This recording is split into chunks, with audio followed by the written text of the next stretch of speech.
Thank you so much, everybody. Thank you for inviting me to address your group. I am delighted to do so. So I thought in my time tonight I would just talk through some themes of my book, Cathonomics. And what I really want to argue for you is that in the area of economics, Catholic social teaching aligns with a system of thought that we can call Christian democracy or social democracy, or what Pope Francis calls the social market economy. Now, this is most clear in Europe, in post-war Europe, but it can be also interpreted to align with Franklin Roosevelt's New Deal here in the United States. Well, what do I mean by social or Christian democracy? It's the recognition that a market economy has to be underpinned not only by property rights, as neoliberals will tell you, but also by economic rights. So it supplies common goods.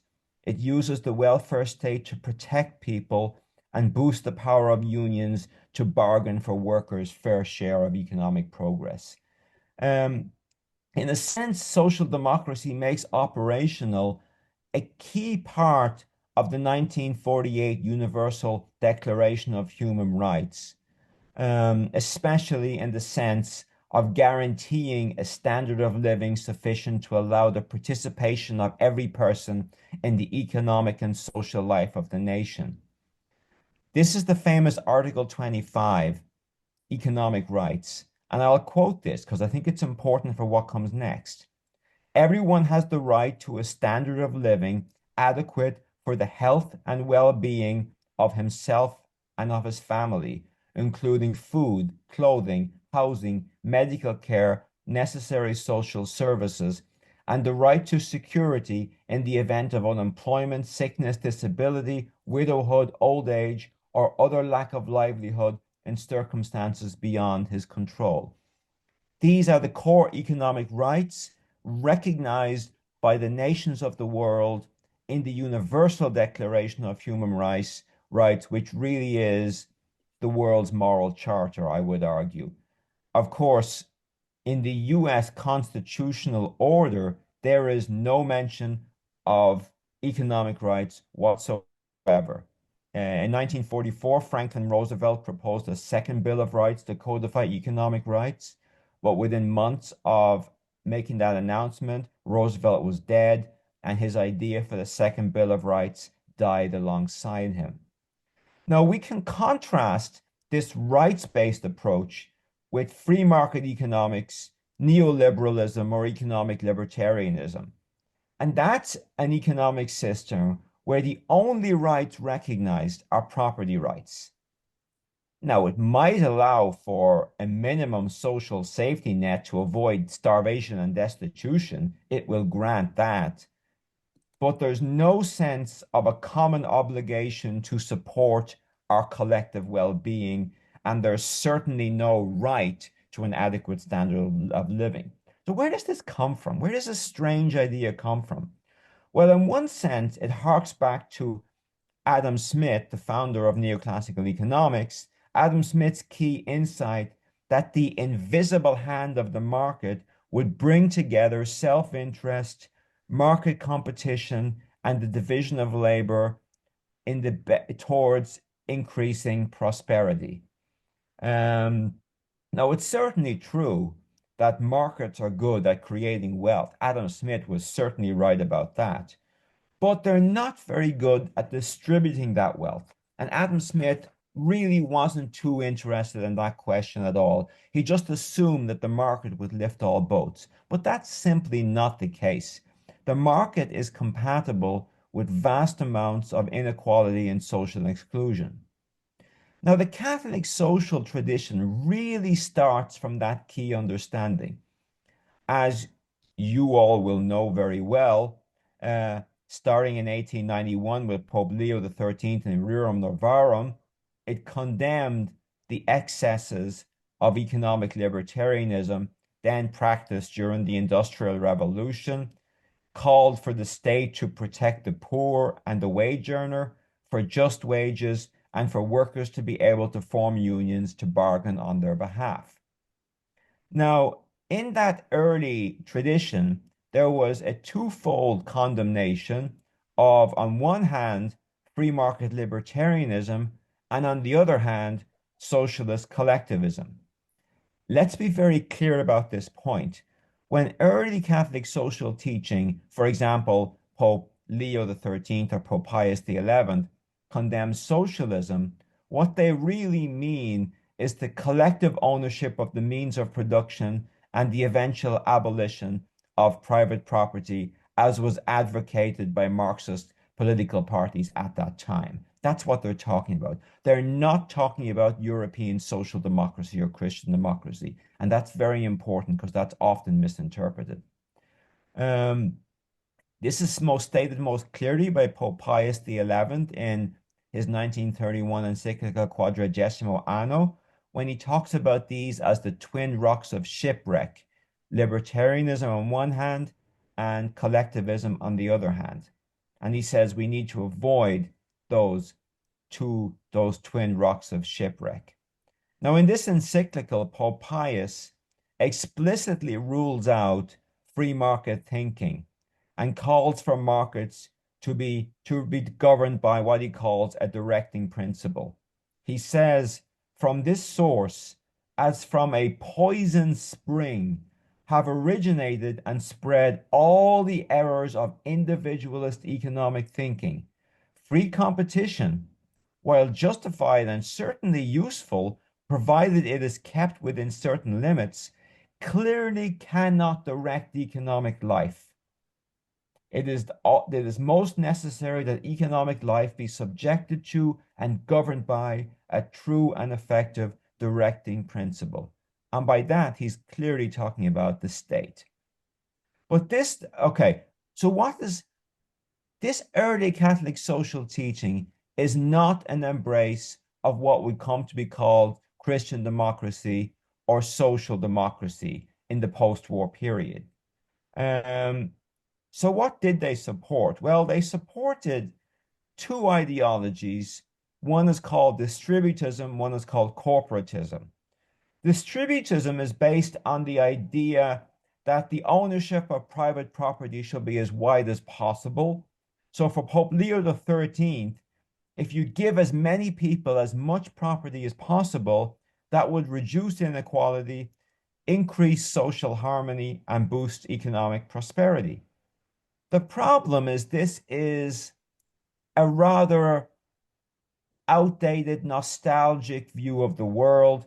It looks back to a world of smallholder farmers, which was becoming out of date even as Pope Leo was writing. People were urbanizing, moving into industry out of agriculture. So that was becoming out of date even in the 1890s, and it's dramatically out of date today, where only 1% of the population of the United States works in agriculture. Only 1%. What about the other ideology, corporatism?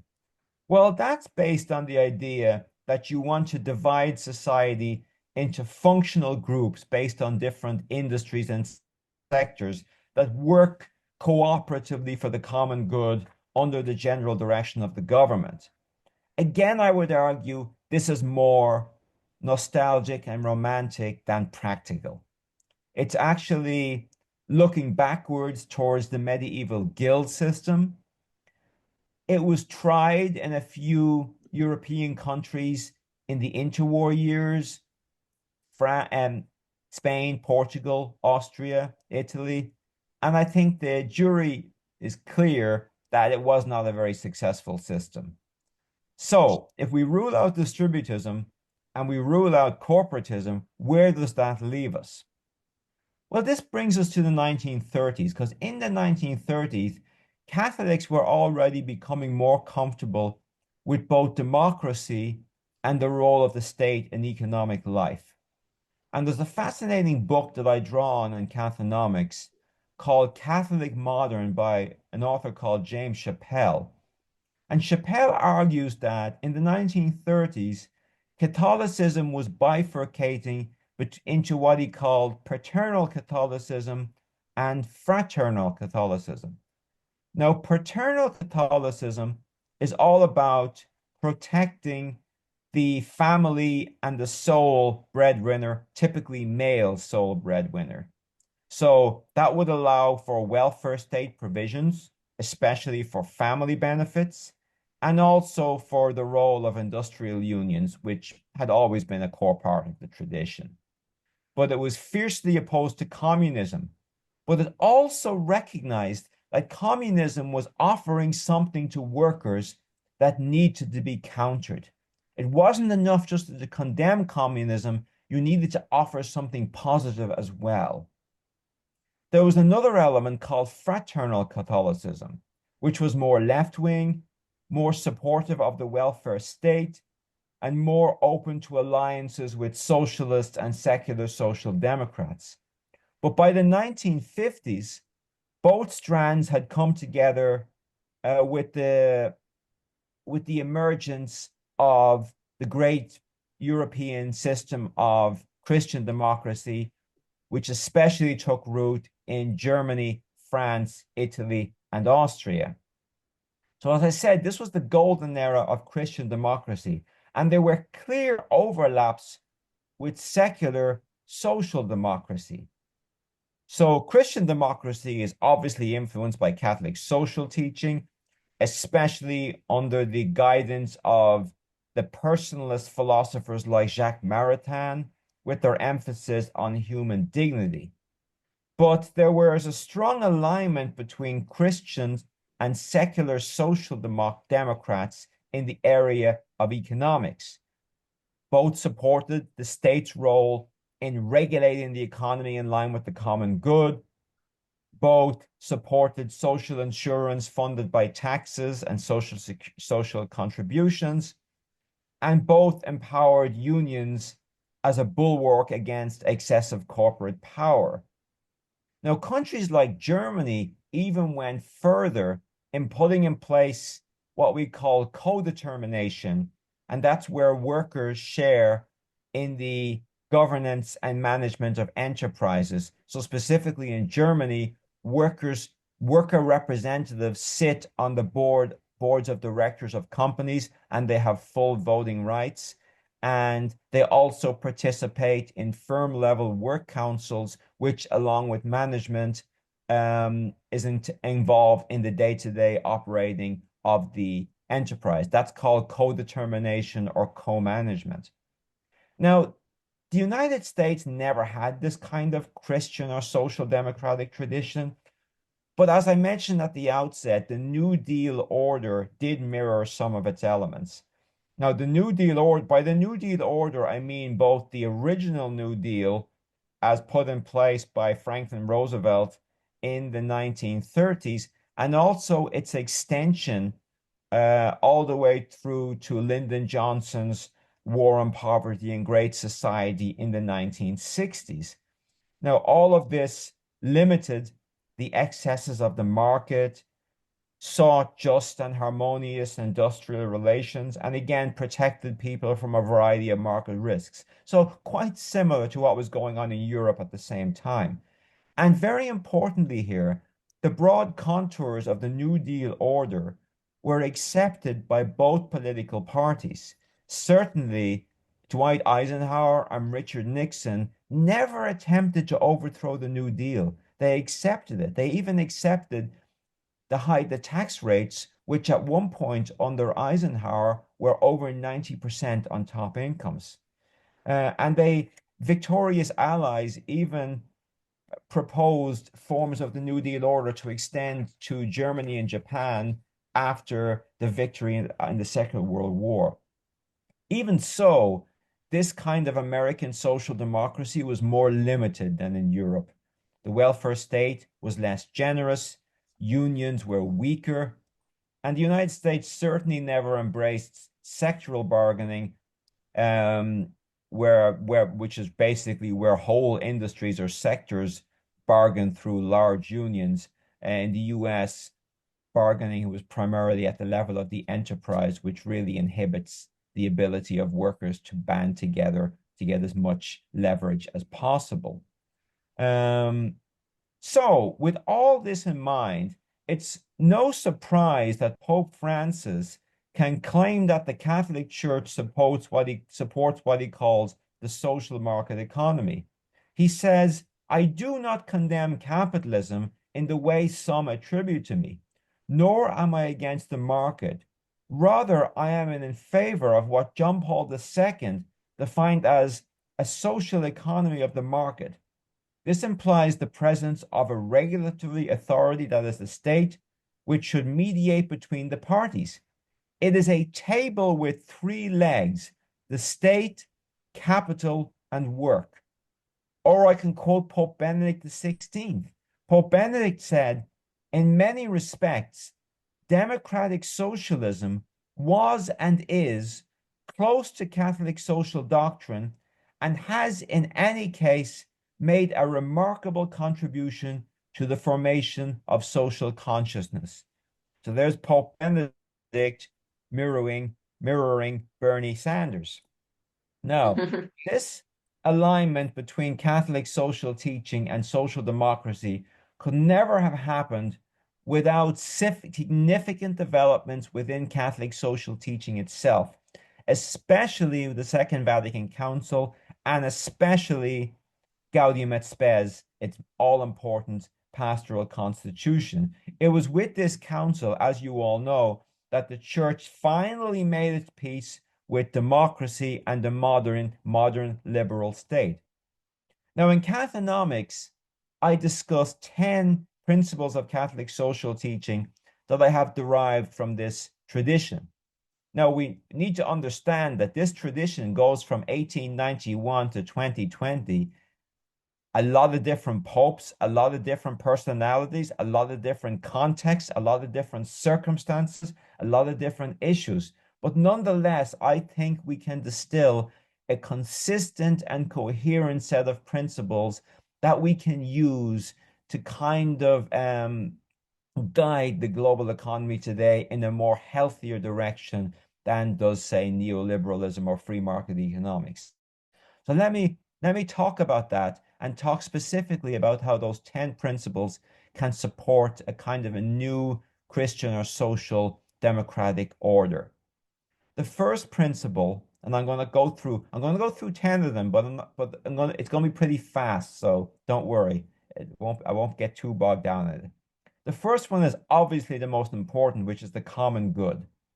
Now, this is defined by Gaudium et Spes as, and I quote, the sum of those conditions of social life which allow social groups and their individual members relatively thorough and ready access to their own fulfillment. Now, this has clear relevance for economic life. As Pope John the 23rd said back in 1961, as for the state, its whole purpose is the realization of the common good in the temporal order. It cannot, therefore, be held aloof from economic matters. So that's a strong repudiation of libertarianism. The state is called upon to intervene in the economy to guarantee the common good of our common life together, recognizing that the whole is greater than the sum of the parts. And unlike with neoliberalism or free market economics, nobody can be excluded from the common good. It's an all-encompassing idea. The second principle is a related idea, and that's called integral human development. This goes back to Pope Paul VI in his encyclical Popularum Progressio from 1967. And this is the good of the whole person and all people. What does he mean by the whole person? Well, this is a far broader notion of development than the merely material, the economic, or the financial. It emphasizes the fullest development of every person's capacities or capabilities. It wants you want to be able to become the best version of yourself. And the philosophers among us will recognize that as very Aristotelian, and it does link to Aristotle's ethics. But to fully develop in this manner, people need access to what I call the material basis of human flourishing, such goods as physical and economic security, access to food, housing, healthcare, education, opportunities for decent and dignified work, and a sustainable natural environment. So that's integral human development. The third principle is another integral. It's called integral ecology. Now, this is the newest principle of Catholic social teaching put forward by Pope Francis in his great encyclical Laudato Si from 2015. Now, this says that the relationships between human beings and the natural world are all interconnected and intertwined and part of a larger whole. So that if we upset the balance of nature, we upset the conditions for human flourishing, especially for the poor. And nowhere is this clearer than with climate change, which really hammers the world's poor especially hard. Now, this wasn't such a big deal in the last century because we weren't fully aware of the damage our economic system was doing to the natural world. But we are fully aware today. We realize that our economic juggernaut caused by the burning of fossil fuels is undermining the conditions for human flourishing and will, if left unchecked, impoverish us all. So the key for Pope Francis is this is not just an environmental concern, although it is that, but it's a social concern. To quote Pope Francis, we are not faced with two separate crises, one environmental and one social, but rather one complex crisis, which is both social and environmental. Strategies for a solution demand an integrated approach to combating poverty, restoring dignity to the excluded, and at the same time protecting nature. This, I would argue, is the moral charter for what we call sustainable development, and sustainable development is built on the three-legged stool of economics, social justice, and environmental sustainability. That's principle number three, integral ecology. Principle number four is solidarity. And this is famously associated with Pope John Paul II, who defines solidarity as, and I quote, a firm and persevering determination to commit oneself to the common good. That is to say, the good of all and of each individual, because we are all really responsible for all. And that's the key point. We are all really responsible for all. I would argue that solidarity is kind of a super highway to the common good. And in terms of the elements of social democracy, solidarity calls for the protection of the weak through welfare states, but it also calls for a strong role for unions in economic life because solid unions are zones through which solidarity is practiced. And of course, Pope John Paul was heavily influenced by the Polish trade union Solidarity, which actually faced off and brought down communism in Poland in the early 1980s. So that's principle number four, solidarity. Principle number five is the twin principle with solidarity. It's called subsidiarity. Now, we need to be really careful here because subsidiarity is the most misunderstood and I would say even misinterpreted principle of Catholic social teaching. Libertarians will often turn around and say that subsidiarity means that government should step back and stay away from economic life. But as you saw from that quote from Pope John the 23rd, that's not Catholic social teaching at all. So what does subsidiarity mean? Subsidiarity means that decisions should be taken at the lowest level possible, but the highest level necessary, and that higher level associations like the state must step in and help lower level associations like families, unions, and civil society organizations. Of course, subsidiarity comes from the Latin subsidium, which means help. The key word is help. And I think I'm going to quote Pope Francis here because I think he puts it very well and very succinctly.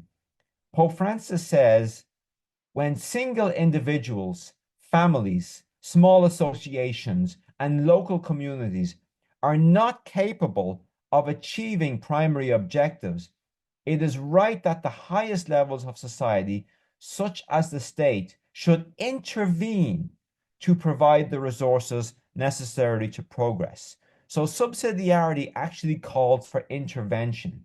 Now, this obviously gives a clear injunction to support unions, which, as Pope John Paul II said, are indispensable elements of the social life.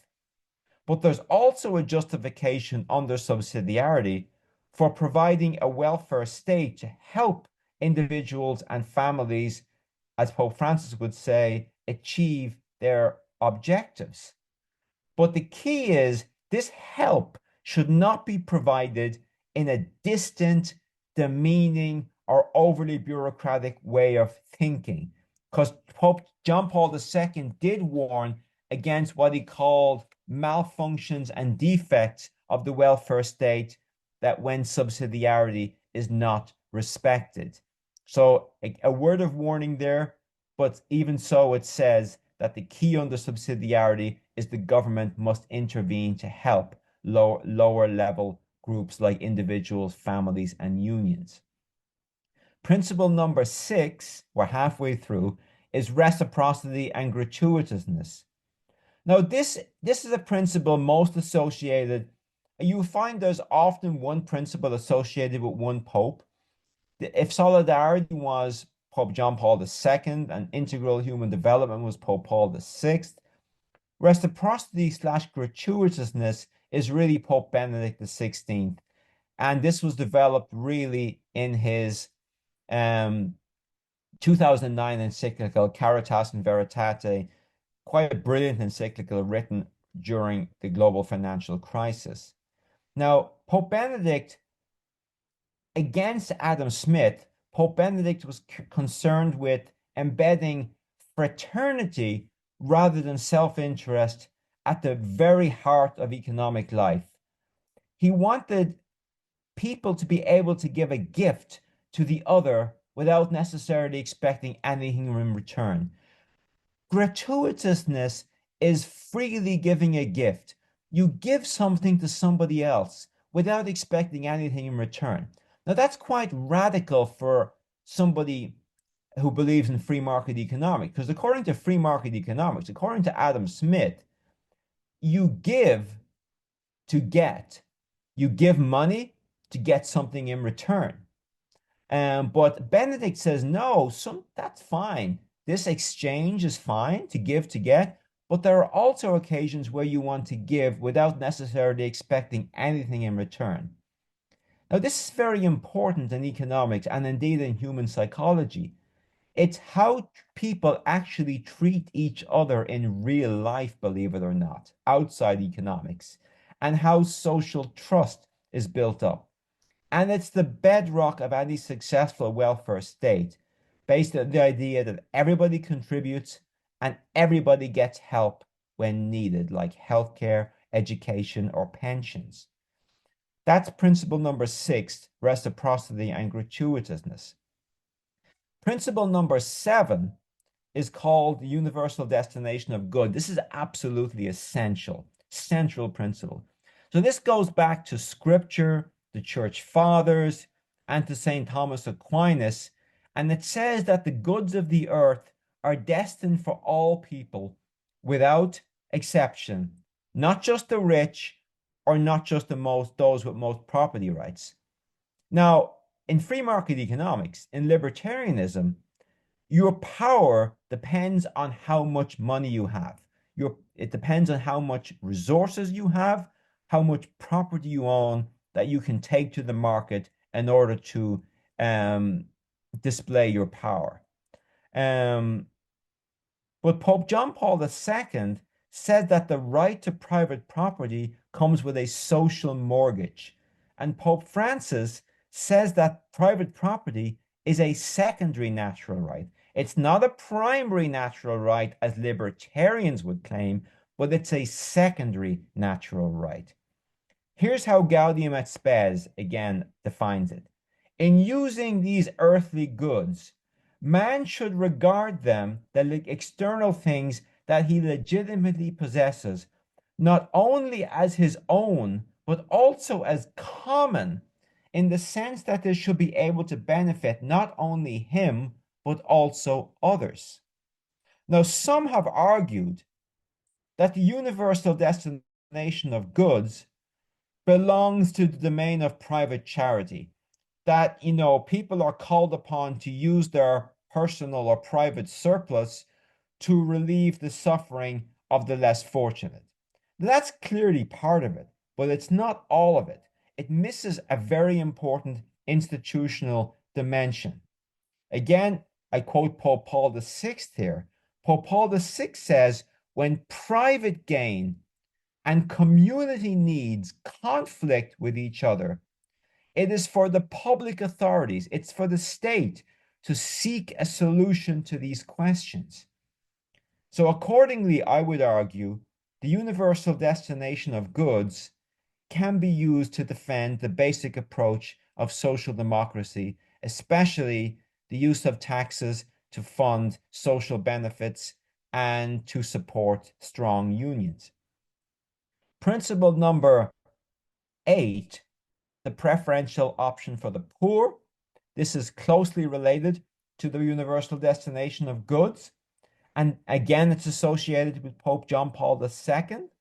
And this says that, putting in the terms of an economist would understand, this says that all human action and all public policy should be judged first and foremost in terms of how it affects the poor and the excluded.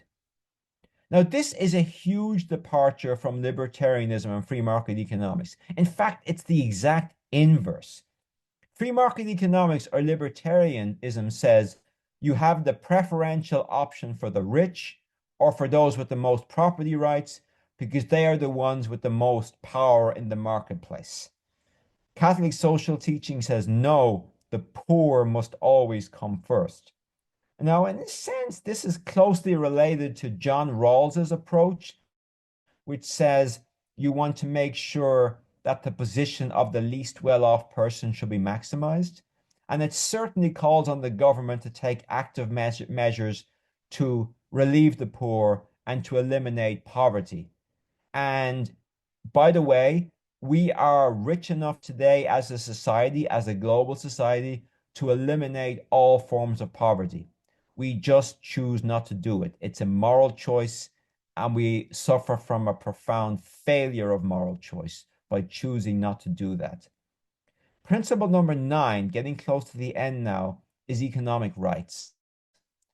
So we're going back to the idea of human rights, where I started with the Universal Declaration of Human Rights. Now, the church came rather late to the idea of universal human rights. It was really, as I said already, it was really only with the Second Vatican Council that it made its peace with some of the key civil and political rights of liberalism, including freedom of speech, freedom of assembly, and especially freedom of religion. Now, the opening, I would say, was telegraphed by a strong Catholic influence on the 1948 Universal Declaration of Human Rights. One of the drafters, Charles Malik, was heavily influenced by Catholic social teaching. He was a Lebanese Christian. And of course, the great Thomist philosopher Jacques Maritain also had input into the Universal Declaration of Human Rights. And it was Maritain who argued that all traditions should be able to accept these human rights, even if the reasons for accepting these rights differed. Now, here's the key point. In Catholic social teaching, the core rights are economic rights. These are the central rights. Now, this differs from pretty much every single other ordering of rights. Certainly in the Anglo-American tradition, the only rights recognized are civil and political rights. As I mentioned earlier, they don't recognize economic rights at all, despite Franklin Roosevelt's attempt to rectify that problem. But it even differs from the Universal Declaration of Human Rights, which puts civil and political rights first and economic rights second. Catholic social teaching puts economic rights first. And we know this from Pope John the 23rd's extremely important encyclical Mater et Magistra in 1963, where he actually lists the key rights. And this is how he begins. He says, man has the right to live. So the right to life comes first. But what comes next? He has the right to bodily integrity and the means necessary for the proper development of life, particularly food, clothing, shelter, medical care, rest, and finally, the necessary social services. In consequence, he has the right to be looked after in the event of ill health, disability stemming from his work, widowhood, old age, enforced unemployment, or whenever through no fault of his own he is deprived of the means of livelihood. This is profound, and it's profoundly important that Catholic social teaching lists these rights as the most important human rights. And of course, they are the rights of social democracy. They're quite simply not recognized by libertarians or free market economics. One left to go. This is the principle of justice. Justice means giving others their due, what is owed to them. Now, as we know, this is absolutely central in Catholic social teaching. The moral theologians would say it's a cardinal virtue. It goes back to Thomas Aquinas. It's central to social democracy too. Now, Catholic social teaching recognizes three different types of justice: commutative justice, distributive justice, and contributive justice. Now, commutative justice is the justice between two individuals. It is the justice, when turning to economics, it's the justice of contracts, agreements, and promises. Now, everybody accepts commutative justice, even libertarians. You could not have an economy without commutative justice. You need to make sure that your contracts and your agreements are going to be respected. If nobody could trust any promises other people makes, the economy would just fall apart. So you need commutative justice. There's no argument about that. There's a big argument about the second kind of justice, which is distributive justice. This refers to what the community owes the individual, and as such is the justice of social democracy and is not accepted by libertarians, what the community owes the individual. Finally, contributive justice flips that and says, what does the individual owe the community? Um, this gets to the idea that in Catholic social teaching, with every right, there is a corresponding duty. So contributive justice is related to duties, and those duties might include voting, participating in civic life, paying your taxes, and leaving the environment in good shape for people who come after you. Um, it also reflects the reciprocity embodied in social democracy. But of course, this role of duty has no role to play in free market economics or libertarianism. So they are my 10 principles of Catholic social teaching. And I've tried to argue in my short time with you here this evening that they are very closely intertwined with social democracy or Christian democracy, especially as developed in post-war Europe, but also to some extent under the New Deal in the United States. And I will conclude by saying that the 3 decades from 1945 to 1975 were the most successful economic decades in history. They had the highest growth, the lowest inequality, full employment, and hardly any financial crises. All of those conditions fell apart after 1980 when governments decided they were going to turn back to free market libertarianism or neoliberalism.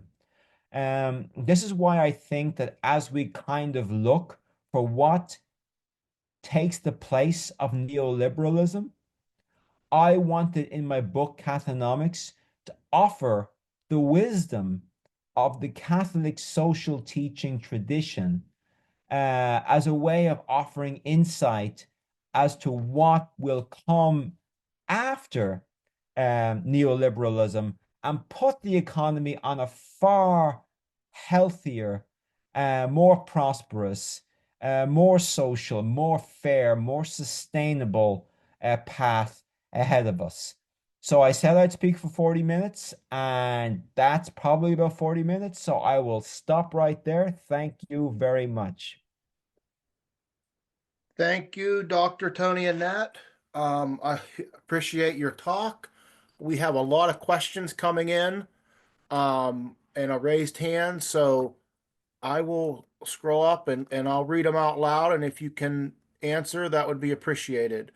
Um, Okay. the first one is on land ownership as nostalgic and impractical as a means to move towards economic justice.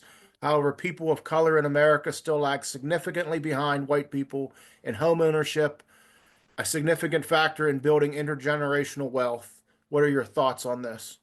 Yeah, completely agree with that. If you look at it from the point of view of inequality, I think it's something like the top 1% own something like three-quarters of all wealth. And that's a real moral failing. And that whether we talk about that wealth as home ownership or whether we talk about that wealth as financial wealth, I think we need to think of new ways in our economy to distribute that wealth in a more sustainable way. There's a number of ways to do that. Home ownership is obviously one. Um, Baby bonds, where you give a capital donation to every newborn baby that gets born, is another way of doing it, which means that so every child that's born, no matter how poor they are, will have a basis of wealth to access when they hit age 18 or age 21, whatever it is, to be able to start from a better position. Because I do think that the situation we have today with this massive wealth inequality and whereby um, that massive wealth inequality translates into a massive intergenerational transfer of wealth. Something like $100 trillion is going to be transferred between generations over the next 25 years, and only about 20% of Americans are going to get an inheritance. 80% get nothing. And I don't think this is fair to those who get nothing. Why should the fact that you have rich parents mean that you have a stronger starting point in life? So I think we need to sort this problem out very clearly. Thank you. Sister Barb, you got your hand up. Um, There we go. This was excellent, Tony. And I just wanted to see if you wanted to expand. I've been saying that we need to get back to civics and economics and Catholic social teaching 101, because as indicated in this last election, people voted against their self-interest. And I think they're just not aware of the things growing up of these things. So, what would you suggest that we can counter that, given what has happened to us? Well, I'm an economist, and I would always argue that we can teach economics better um, if you're in a Catholic school. Teach economics through the lens of Catholic social teaching. More generally, transmit Catholic social teaching. Priests need to preach about Catholic social teaching. Teachers need to teach it. Professors need to teach it. But yeah, I agree with you that we need the decline of civics education has been a real problem. We've kind of lost the bond of common citizenship, including including the notion that we have, responsibilities towards each other. We're not just out for our own self-interest.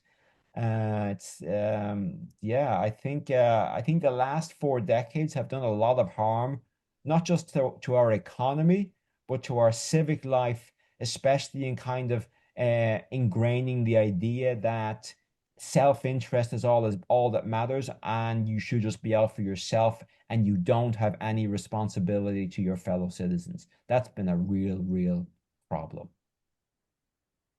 Next question we have you gotten any response on your book from Catholic integralists? And are they in favor of the common good economic views? So, thoughts on that? Um, I think integralists are a very weird bunch of people. It's funny. Some of them like what I have to say because I'm taking Catholic social teaching very seriously.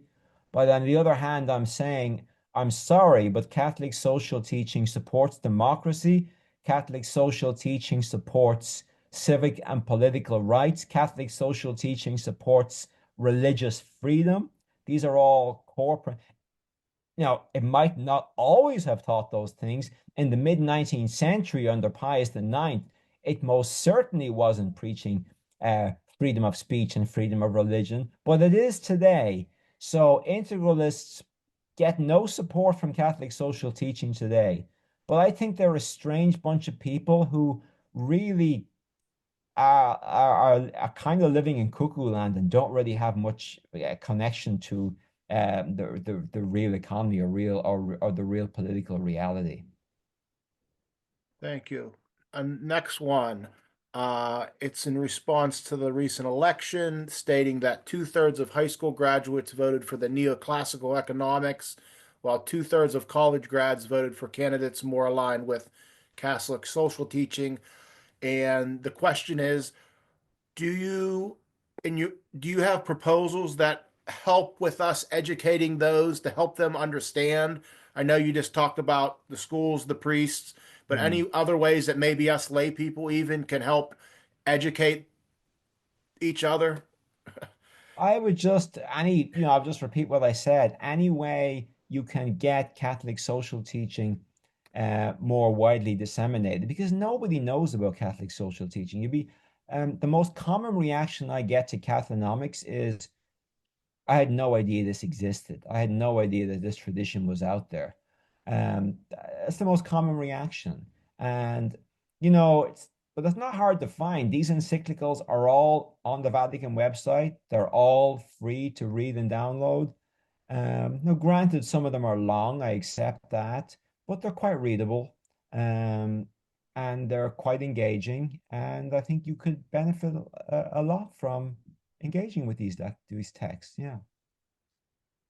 I got a hand up, Michael Drohan. Uh, Go ahead. Yes.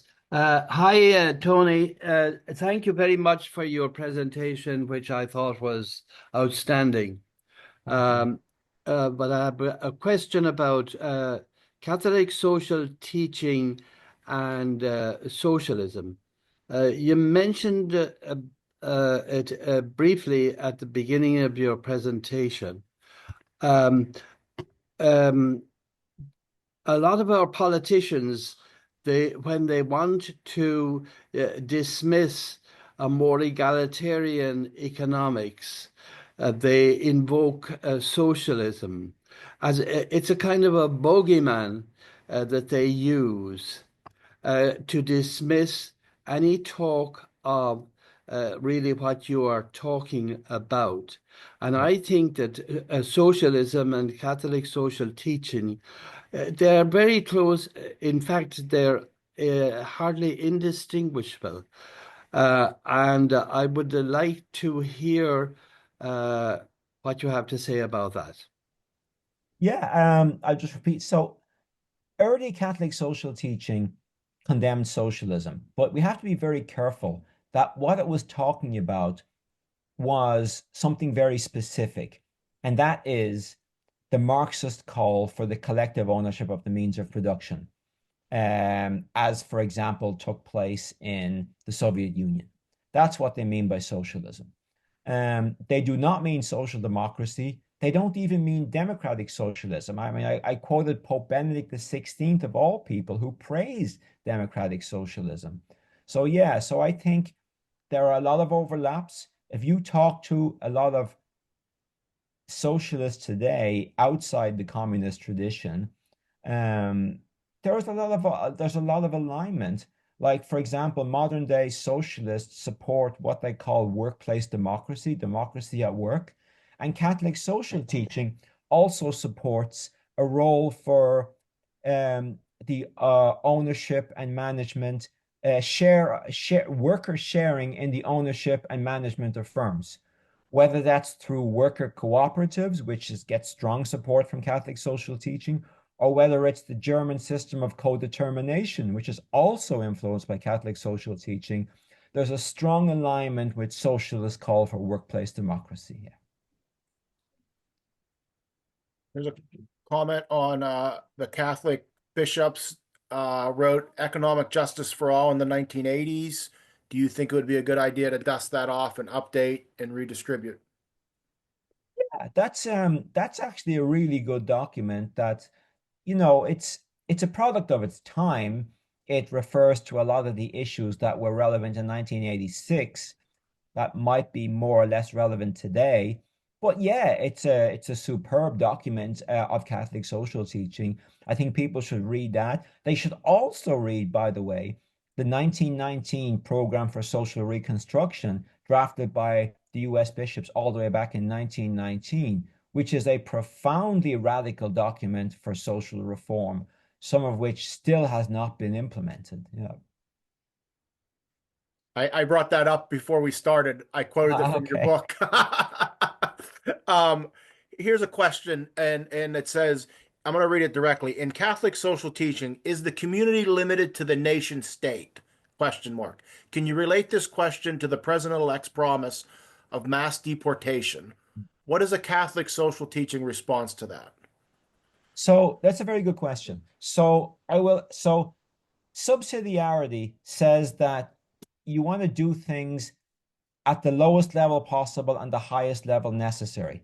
Sometimes the highest level necessary, by the way, is the global level. When problems are global, the solutions also shall be global. And the classic example there is climate change. The greenhouse gas emissions that are polluting our planet do not respect national borders, and therefore solutions to combat climate change must also not respect, should also not be stuck at national borders. Now, this is why Catholic social teaching has always very strongly supported multilateralism. Every single pope since Pope Pius XII has praised the United Nations, often in glowing terms, by the way, and other multilateral institutions. They've praised the Universal Declaration of Human Rights, and they've praised the Paris Agreement on climate change and the UN Sustainable Development Goals, both of which were adopted in 2015. So, yes, Catholic social teaching very strongly emphasize there is a global level of concern that we should all be cognizant of. And that also affects migration. Obviously, the great text on migration is Pope Francis's Fratelli Tutti from 2020, which says that we are called upon to welcome, protect, promote, and integrate migrants and refugees. And I think it's very important that we, send that message today, especially in the current political climate, which tends to be moving in rather the opposite direction. How would you characterize Biden's economic policies with respect to the church's social and economic teaching? And how do these policies relate to Roosevelt's New Deal? Okay, so I would put Biden's economic policies into a few buckets. Bucket number one is his welfare state provisions, especially in 2021 on the American Rescue Plan, which was basically a Keynesian attempt to boost the economy during the COVID recession. Um, and I think the most important part of that was the child tax credit, which managed to reduce child poverty by 40%, and which, in our great wisdom, we just let lapse. So that's bucket number one, very positive. Obviously, Catholic social teaching would support child tax credits.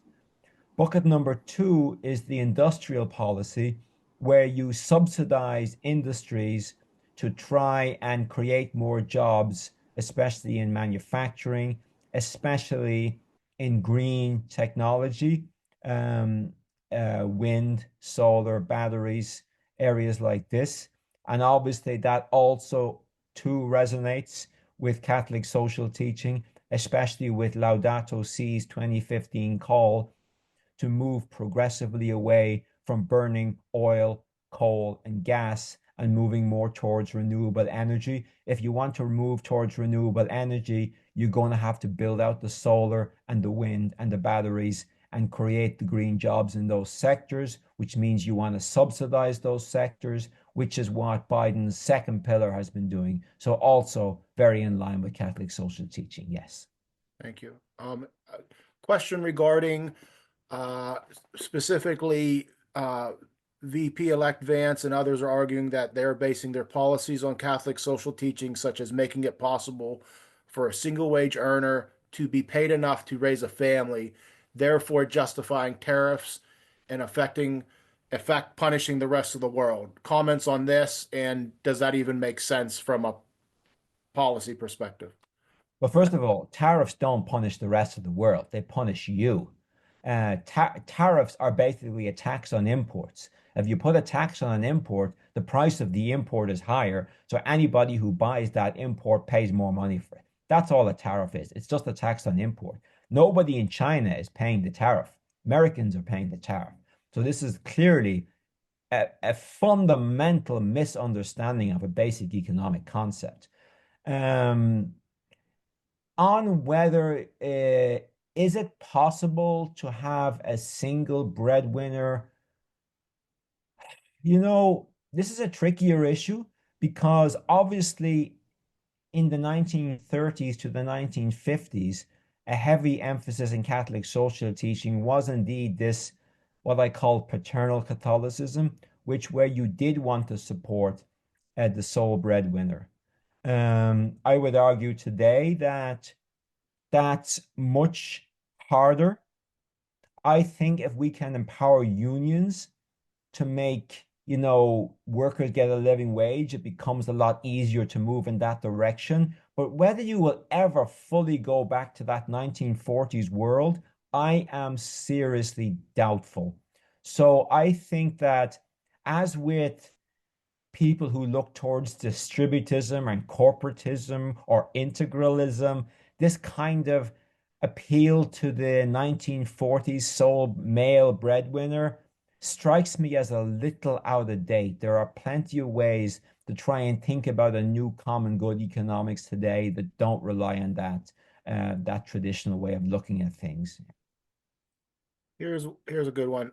Statistics suggest that 75 to 85% of abortions are chosen because of poverty. Can Mm. we conclude that from that, if we reduce and eliminate poverty, the abortion rate would go down? I think so. It seems obvious. It seems like a no-brainer to me. I'm not an expert on abortion, but that seems pretty obvious to me. Yeah. Yeah, if you want to reduce abortions, put in place um put in place things like maternal benefits, um make childbirth free, give maternity benefits, give paid parental leave, give a child tax credit. There's plenty of policies that we can do to support mothers and children that would reduce abortions. Yes. Here's a question regarding the similarity but differences between Catholic social teaching and John Rawls' view on his theory of justice. Okay. Oh, is that does Elaborate on the differences and similarities of those two? okay? So John Rawls basically argued in his theory of justice that you want to make sure that the position you want to maximize the position of the least off person in society, and you only accept inequalities of income and wealth to the extent that those inequalities of income and wealth are compatible with the position of the least well-off person in society being maximized. So I obviously think there's some overlap with Catholic social teaching, especially with the preferential option for the poor. But there are also differences. I mean, John Rawls is coming out of a very different. He's coming out of a much more individualistic tradition, um, than say Catholic social teaching, which is much more communitarian, based on the idea of an all-encompassing common good. John Rawls very much based his conceptual framework is very much rooted in kind of the maximizing liberal individualistic actor.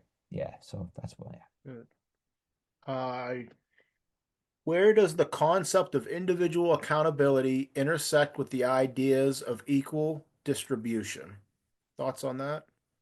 Well, I mean, you don't. I mean, you want to make sure that you don't destroy all economic incentives.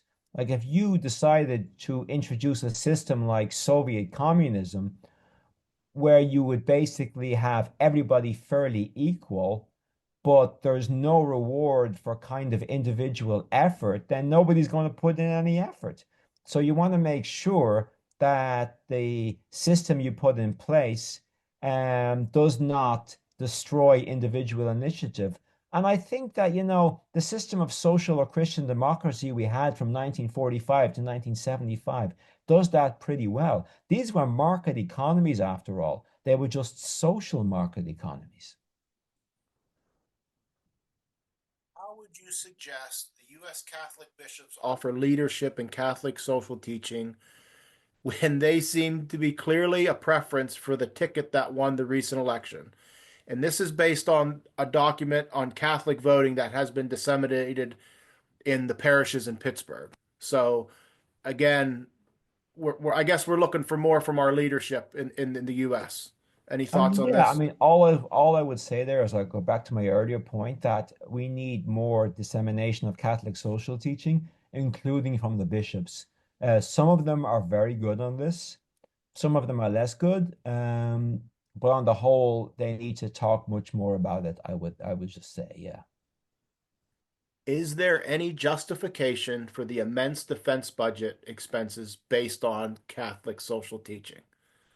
Not really. I mean, I think, something like $2 trillion in the world today are spent on armaments at a time when you could eliminate extreme poverty by spending $1 trillion every year, which is basically half of what we spend on the military. So in a world where we have 700 million people living in extreme poverty, I find it hard to defend the obscene amounts of money that are spent on weapons today. Great. Any other questions? Any other comments from anybody else? Oh, here's one from where do we the a reference to the 1919 bishop statement that was mentioned. Um, is there a place we can go reference wise? Do you know, or if anybody else out there knows, put it in the chat.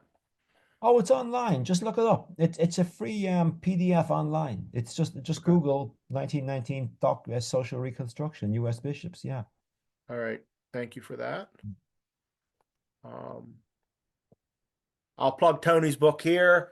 I haven't finished it yet. I'm pretty far in, and it was nice to hear you talk because all and you define so many concepts in a way that I feel like a layperson would understand because there's a lot of going on there with economics and social teaching. So I really, really appreciate your book.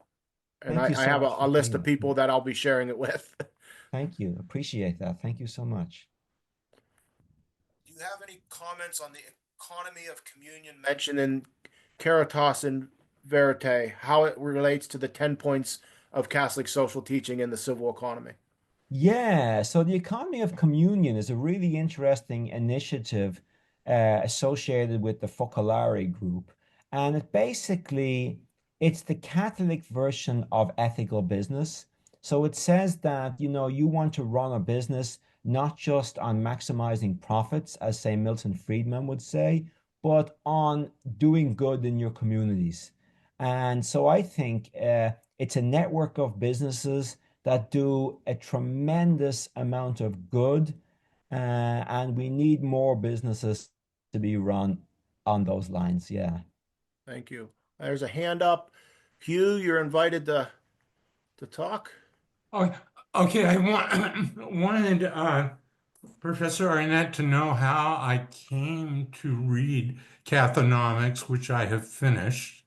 Uh, there's been a movement towards, for some time, really, both internationally and nationally, towards socially responsible investment.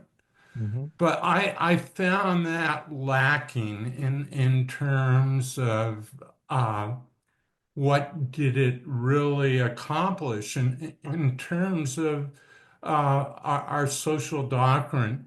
Uh, and so in Just Faith Ministries, which is a social justice education network in the U.S., your book was mentioned.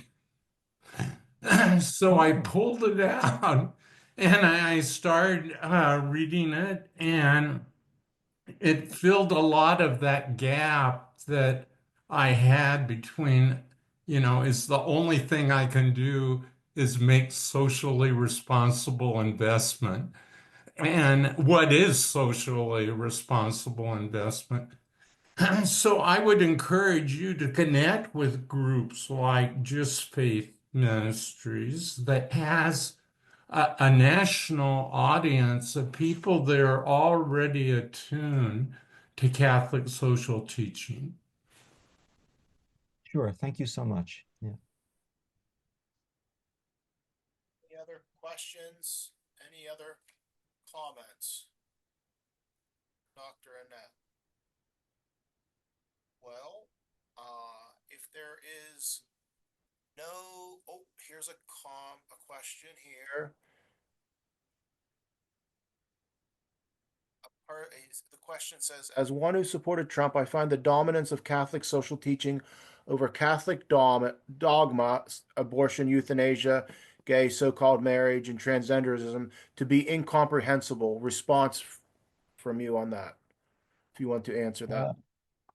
Uh, not quite sure what that means. Catholic social teaching has a lot to offer in all different areas, and I focus particularly on what it offers economics. All right, thank you. And at this time, I'll let you offer a closing remark. Any from you? No, I just want for first of all, thank you for having me and for all the excellent questions and for your very large turnout. I'm humbled that you would all come to hear me speak on Catholic social teaching, and on a winter's evening. Um, I think, yeah, I would just say that, we have the 1945 to 1975 period was, as I mentioned, the most successful period in history. That period was heavily influenced by Catholic social teaching. Um, as we look for what should come after neoliberalism, I think it can also be influenced by Catholic social teaching. Obviously, there will be some similar elements, such as unions and the welfare state, but there will also be some newer elements, such as climate change and protecting the environment. So I think that, yeah, I will just end on that note that, Catholic social teaching has a lot to offer the global economy today.